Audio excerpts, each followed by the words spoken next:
How can you, an East Bay home seller, net the most money when selling your home? Make sure your agent is doing these things. Let's get into it.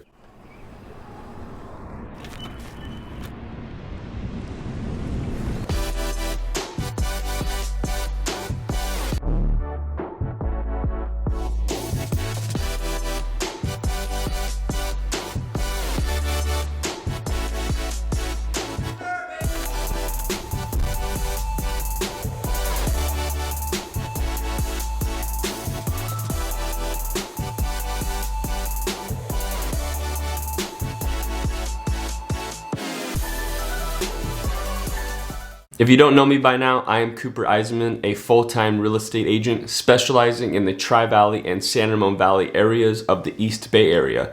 And if you don't know, those cities consist of Livermore, Pleasanton, Dublin, San Ramon, Danville, and Alamo. East Bay home sellers should take notes on what I'm about to say to prep your home for sale and what questions you should be asking your agent or myself, because you might want to hire me to sell your house. And of course, I fully understand that a lot of sellers, frankly, all sellers are in a different situation and not all can do what I'm about to say, but I still think it's highly important that you do understand what it takes to sell a home for the most money and work your way down from there depending on what you can accommodate when selling your home. And if you're not able to do all the things I'm about to say in this video, make sure you hire an agent who can adjust the process based on your availability and what you can handle, like myself.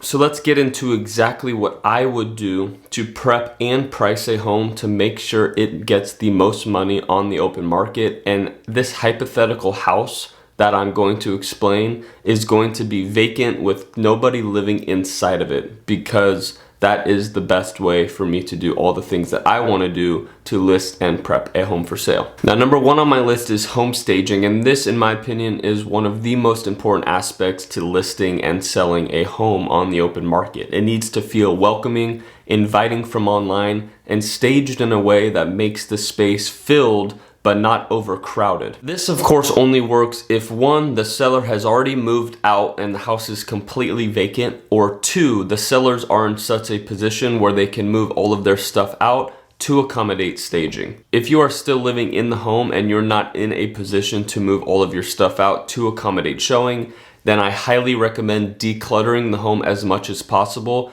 and using a select piece of furniture that's existing in the home to make it feel staged. The whole point is we want to showcase the home with its best use of furniture to make it as inviting as possible for buyers so that they can imagine themselves living there. Now, number two on my list for prepping and getting a home ready for market is pre-market inspections. Now, this is absolutely critical in my opinion to prepping a home, and not all agents do it. But I always have pre-market inspections done on the home, which is a home inspection, a pest inspection, and a roof inspection. And that is for two reasons. Number one being so that myself as your agent and you as the home seller can be made aware of the current condition of the home, and we can discuss whether we are going to make any repairs if needed prior to going on the market. Now, the second reason that we have full pre-market inspections done and a packet is to deliver that packet to any interested buyers before they write an offer. That way they know as well the full condition of the home prior to writing an offer. And that also helps eliminate some buyers who may not like what came up on the inspection report, and only leaves the people who, for the most part, are fine with what was found to write offers. So in some cases, it may eliminate a buyer who might back out of the deal if they got inspections after the fact because they found the conditions then. It's always better for everybody to know up front. That way we can have a smooth, clean transaction. Now, number three on my list would be any potential remodeling or upgrades. This would be things like interior or exterior painting, new flooring or carpet, new countertops, or anything that we determine would be ROI positive. Now, I really want to emphasize the ROI positive comment in this statement, because I would never recommend you do anything or spend money on anything that I didn't think you were going to get a return on when you sold the home. Now, these kinds of potential upgrades would depend highly on three things. One, does the house actually need it? And if so, to what degree?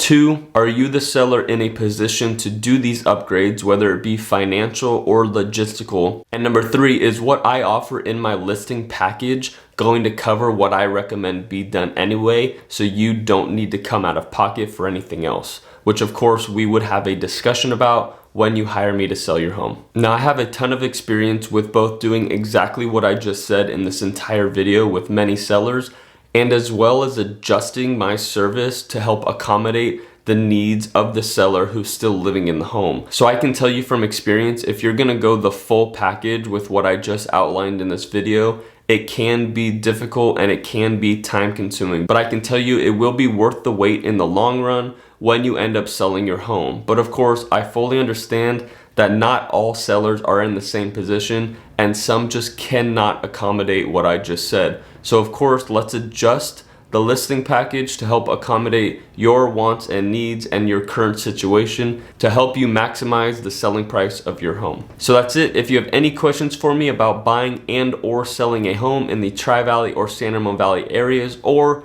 if you're interested in selling your home and you want my opinion on what I think you should do to prep it and how much I think you will sell the home for, please reach out. You can reach me by phone, text, or email anytime. I always get back to you within 15 minutes if I don't answer right away. My contact information is down here and in the description. I can't wait to talk to you. Thanks.